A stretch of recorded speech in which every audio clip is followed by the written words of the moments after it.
Hi guys, welcome or welcome back. Today is a new pen day. So this one is the Fuliwen 2051 metal fountain pen. So it's quite a long name actually. I have to remember all these different numbers. And I got it in this lime green color. It is a cartridge converter and it says Fuliwen on the cap band here. And it's kind of interesting. It kind of looks like there's a little hat at the top, but it could also kind of look like a nipple. It's weird. It has this sort of tapered shape that kind of goes out, in, out again, and then it goes out and then down to a narrow point at the very end here. Its weight is mainly kept in the cap, and the cap is, or the clip is not very springy, as you can see. It's hard for me to even get my nail underneath there. So it's quite a stiff cap. It is a snap cap closure, so it just goes. And its grip section is actually very short. It has a number probably 5 nib, a number 5 nib, definitely smaller than a number 6. And like I said before, cartridge converter, just open it up and it comes with a cartridge. It's just a standard Chinese cartridge, has a little plastic bead in there to help agitate the ink. And let's get going. So we're going to ink this one up. I've got Rhodia paper here, which we'll test with after. But today we're going to be using Colorverse ink. We're going to be using Gluon 24.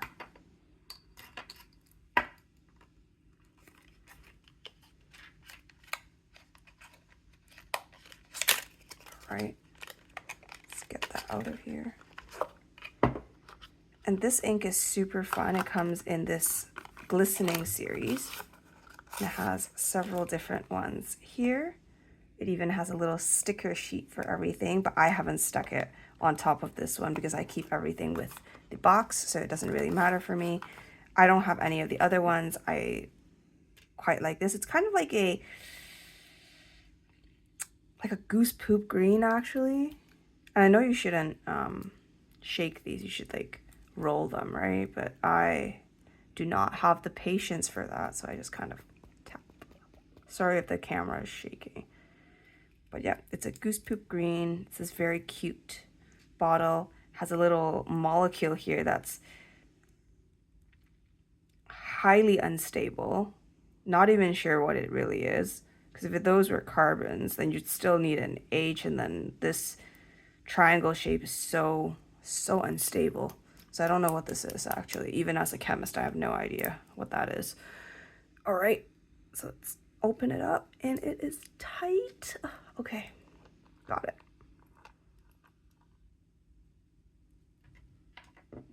So I'm just gonna dip it in and fill up the ink a couple times.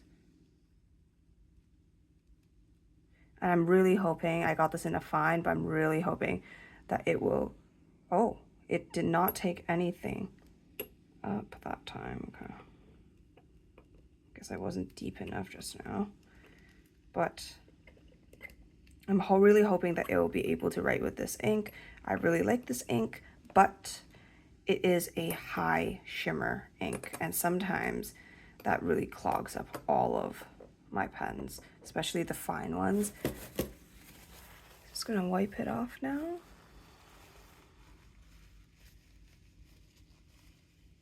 Especially off the section. And got some of it in there. It's not a super full fill, but that's all right. Just mainly testing it out, and then I'm gonna see if I'm gonna take off the nib, to be honest, and switch it out for something else. Put away that tissue. Close this back up. And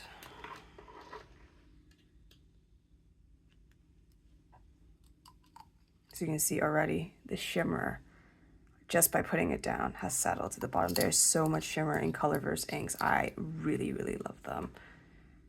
So So usually what happens after this, I know it's primed, but sometimes with these cheaper pens, you never know. You have to kind of whack it around a bit. This is about $20 Canadian, 20 to 25, I would say, is the normal price for it. It is sometimes a little bit more expensive if you get it from a place like eBay or Amazon. Okay, so this should write now. Let's fold this back. And this is the Fuliwen 2051 metal fountain pen, and it is in a fine. The color that I have in here is Colorverse Glue-On 24. All right, so this ink itself, notably, is a little bit on the drier side, so it could be that as well if this doesn't write as wet as I think it will. Here are some different kinds of lines. You can see that they're shading, and let's just see how wet it is. And you know, it's decently wet for a fine, right? It's not too bad, and it writes right out of the box. I will say that it is not super smooth, so there is definitely feedback. And of course, this is the first time I'm writing with this, which means that it hasn't been broken in yet, so it might be a little bit more rough now, but it could feel better, but it's not scratchy for sure. It is quite short. I'm finding that I have to kind of push my fingers up to the top here. I have quite large hands, actually. My width of my like outstretched hand is over 7.5 inches, so this is actually quite small for me. As you can see, if I were to fully relax my hand, I'm almost to the end of it here, and it's very hard to hold. So, and it has a narrow grip section, so I'm really pushing up to the front. Of course, would this be easier if I didn't have long nails? Yes, 100%. But as it stands, I have long nails, so this is difficult, right? So it's not scratchy, it's quite wet, and it seems like it can handle the glitter. At least prima facie it can. I'm not sure about later. It is stiff, standard stainless steel nib. It does not really have any flex, as you can see. Like, I can push it, but there's nothing, no line variation whatsoever. And the nib itself, I'm not sure if you guys can see, it says iridium point on it, which we all know that it doesn't use iridium on the very tip anymore. It's probably just some stainless steel alloy.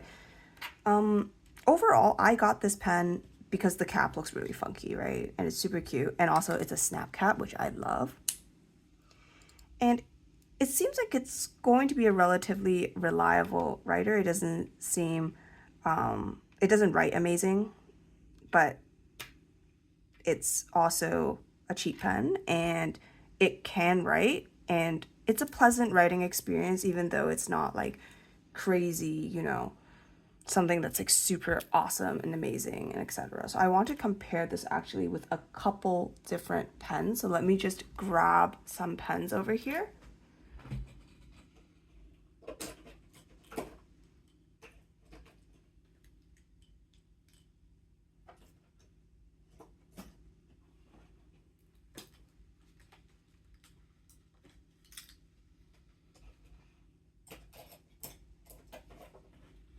All right, so I picked a couple of pens that are either regular length or a little bit on the shorter side.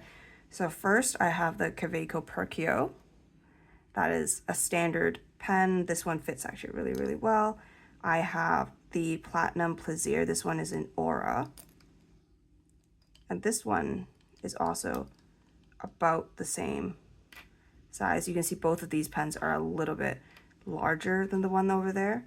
And then I have the Leonardo La Piccolina, which is the smallest Leonardo in the line, I believe. It's very small, but it is quite comfortable to write with, this one. And then I have the Schaefer 100, which is, again, just a regular sized pen. I'm not comparing this with any oversized pens I have, just because this is within that small pen, but not yet pocket pen category. So you can see if I were to line them up, the Platinum Plaisir is probably going to be the longest alongside the Kaweco. And then next we're going to have this guy, and the Schaefer and the Fuliwen is about the same length, but uncapped it might be a bit different. So let's give that a try. So we have this uncapped. I'm just going to compare it to this guy. So from nib to nib and all the way down, you can see this one is actually a little bit longer than the Schaefer. But interestingly enough, because the grip is so short here, and also it's much thinner than the Schaefer doesn't feel like it's going to escape my hand when I write with it. But this feels like it is, so I tend to grip harder on the edge. And because of that, I feel like I'm not actually going to reach for this pen that much. This might be one of those pens that I put on my desk, and if people want to use it, they can use it. If they break it, it's not that big of a deal, but it's also something interesting that they can be like, oh, look, this has a very interesting cap. If anyone knows what this is inspired by, to the best of my knowledge, I think that it is an original design. But if anyone has any ideas on if this was actually inspired by something else, like I'm not sure if this was a dupe or not, as many Chinese pens often are, although some are, of course, original designs. I don't want to take that away from makers who actually do original designs and happen to be Chinese.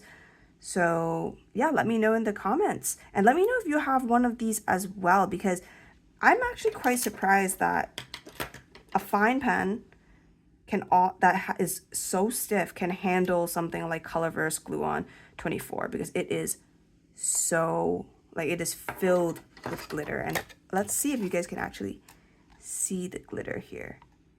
You can see a little bit. I'm not sure if you see it at the end here, as well as this area. It's very, very glittery. Hope you guys can see it. And if not, you just have to trust me. It's this like goose poop color.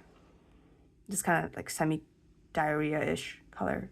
Sorry if that's disgusting, but this is kind of how it looks like. But it's got this amazing copper shimmer in it. All right. So with that, I'll talk to you guys later. Bye.